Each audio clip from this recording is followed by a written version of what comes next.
สวัสดีทุกคนเนาะพบกันอีกแล้วกับข้าพเจ้าวันนี้ก็เป็นบ้านข้านเท่ากับอยู่บ้านนักขวางนี่แหละอยู่กับไฮกับหน้าเดี๋ยวสิพาทุกคนไปเบิ่งบรรยากาศกันลำไฮลำหน้าเนาะของชาวบ้านนักขวางเท่าเองนี่แหละไปเบิ่งญาติพี่น้องเขาเฮ็ดอีสังแหน่กับไฮกับหน้าพอเพียงแย่งหน้ากันเนี่ยไรเนาะไปเบิ่งกันเลยเนาะคือว่าปีนี้เขาเจ้าพอเพียงแห้งหนากันดีๆบางคนก็ตั้งลงหน้าของใครของมันเนาะพอเพียงกันดีๆได้ปุ๊บเบิ่งไหมแต่ละพื้นให้พื้นหน้าแต่ละคนก็เฮ็ดของไปของมันตั้งลูกกาลำหน้าใช้หน้าพร้อมนี่ถ้าสิมาเบิ่งโซนนี้เนาะโซนของพี่น้องเป็นของปลาแหลนี่แต่เราจะไปสัมภาษณ์เพิ่นไปสัมภาษณ์เจ้าของหน้าเพิ่นใจเมื่อยบ่โอ้เมื่อยบ่บ้าเอาพูดโอ้เมื่อยเขาบ่พักผ่อนเนาะคือพักตี้โอ้ยใจแล้วมื้อนี้ดีบ่นี่โอ้ยเห็นว่าก็ได้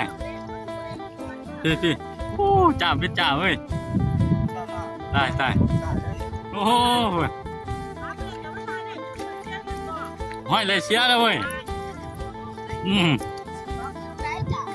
จีท้ายเอาเพิ่นนี่ได้ครับท่านจีได้มาสัมภาษณ์ได้ท่านเดี๋ยวจะได้โอ้หน้าตัวเองตัวนี้โอ้มือจังไห้นี่กะว่ามือนี่จะจังไห้แต่ก็ให้จริงไว้หมดแล้วโอ้พี่ลึกแท้ว่าหาจ่าเนาะพี่ลึกหลายพุ่นพุ่นน่ะโอ้มาไกลเว้ยจ่าว่าหรือว่ามาซอยซื่อโอ้พี่ลึกหลายพุ่นโอ้6 คนพุ่นน่ะนี่ก็ข้าวเดียวแล้วเนี่ยนี่โอ้ข้าวเดียวก็เดียวแล้วเนี่ยนี่พุ่นขอบใจเด้อภาพชันๆเนาะไปทงไม้ปุ่น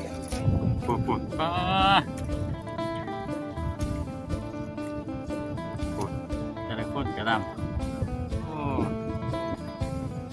ตายไปทางลุมเนาะไปดิคุดแย่บ่โอ้ให้เองขาดเองบ่คุดเองพร้อมเนาะหาหอยเองอีกโอ้จะได้ไปต้มเอาแหละโอ้นี่นักกินหอยนี่หอยทงไหนกับเฮ้ยตายไปทงนั้นมานี่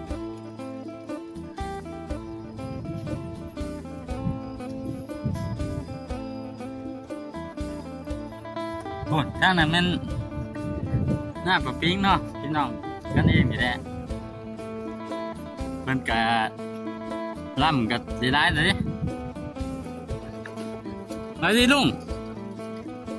ไปดิเยอะหนาพี่เนตี้โอ้จ่าเป็นจ่าไว้ลุงเอ้าจ่าจังไห้มานี่โอ้มันจิบพี่ดึกแท้จะให้มันแล้วมือนี้ดีบ่นี่โอ้ยหดเกินว่าก็ได้เดี๋ยวจีบเพื่อไม่ได้จังดีได้ไปบริจาคเนาะพี่นี้เนาะโอ้นั่นดี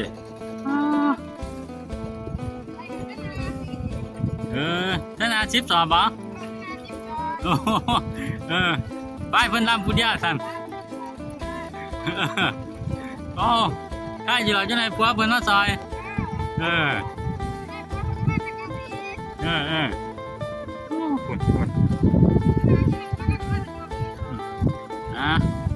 จ้าลุงเอ้ย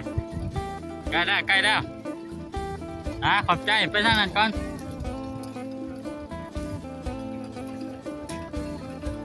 ไปเบิ่งเจ้าอู้เนาะเจ้าอู้ข้าหน้านี่ ก กับลูกซีกับคาหน้าอยู่จะเบิกกับอูก่อนนี่เปิดกับอูหาหันนี่ที่ใดครอบครัวนี่เด็กดีมีหน่อยกับท้ายเป็นเบิ่งไหม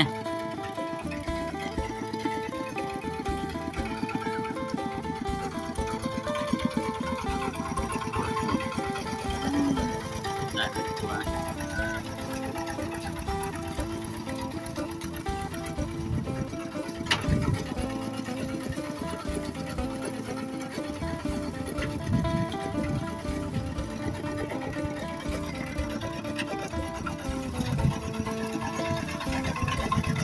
โอ้ไม่วะโอ้ไม่กับพักก่อนที่ไม่บ่พักเห็นจะไร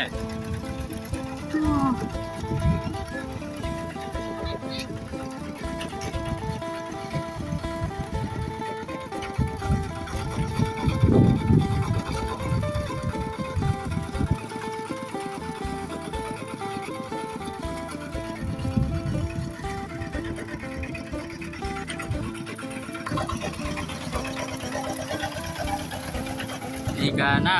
ปะแปะเนาะมันก็มี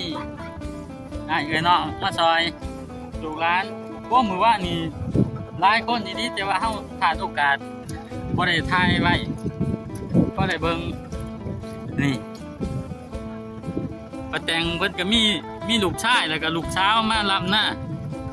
ผู้เดียวอะไร2 เวอร์ชันนี่เดี๋ยวมาเบิ่งกันผู้สาวนี่โอ้โหโอ้ยลำงามได้เพิ่นลำไม่พร้อมเดี๋ยวว่าผู้ใดติดต่อลำให้ลำหน้าก็เข้ามาหาเพิ่นเด้อป้าแตง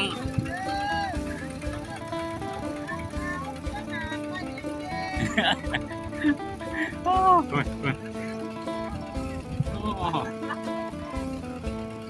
ลูกกาลำหน้าเป็นเบิร์ดนะอยู่เพื่อนยังพิเศษยังแจงกินเป็ดฟอมปวดโอ้จะเป็นเบิร์ดยังง้อกับเป็นอีก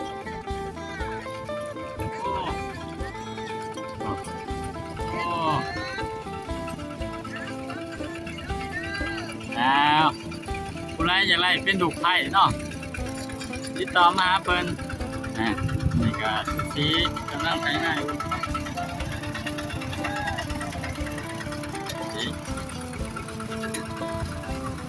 จังให้ปะแปะเฮาต้องให้บ่ได้บ่มื้อนี้ก็ว่าโอ้ปะแปะว่ามื้อนี้ก็ช้ำหน้าเนาะแต่ก็มื้ออื่นผู้ใดอยากกินต้มไก่กับมาลำซอยเพิ่นเนาะมื้อนี้ไรท่านบิดมื้อนี้กับบ่ได้กินได้นี่ไรอ้าวโอ้ป้าแตงไปเบิ่งป้าแตงลำก่อน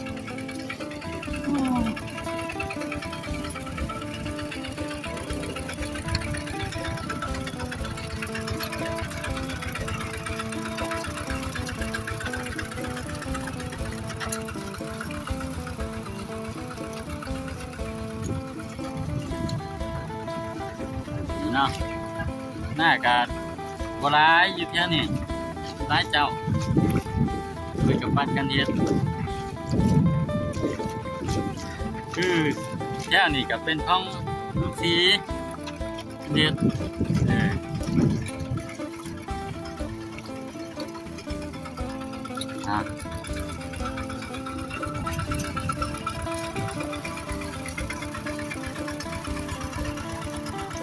มาบ้างสิกินแป๊บซี่วะจังเลยแป๊บซี่เย็นๆ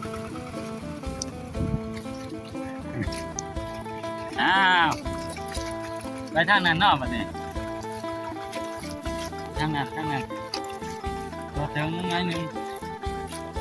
เป็นภาพความทรงจำพี่ๆน้องๆก็ได้เบิ่งเห็นวิถีชีวิตไป เขากับสิมาทางนี้อีกเทื่อนึงเนาะเป็นพี่ๆน้องๆโอ้ยกลุ่มนี้มีแต่พี่ๆน้องๆบ้านไก่ชีดมิตรไก่เคียงเป็นหน้าพบกันโอ้แถวนี้ผู้สาวหลายเว้ยแถวนี้มีแต่ผู้สาว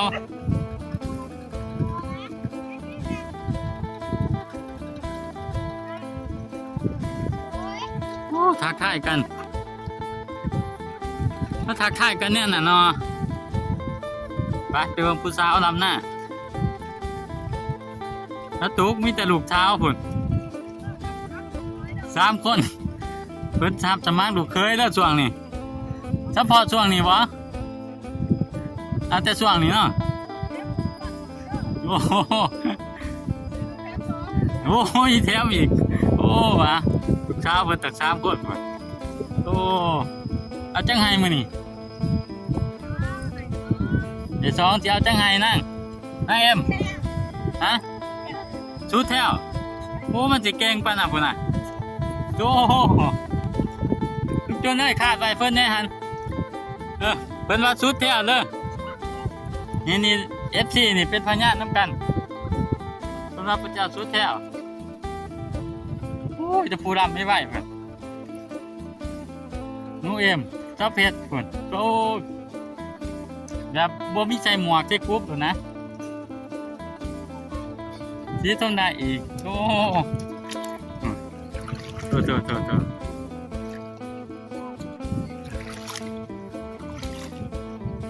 นอกจากนี้เพิ่นยังรับหน้ารับจ้างอะไรนี่ได้ได้รับจ้างน้ำแต่ว่าโอ้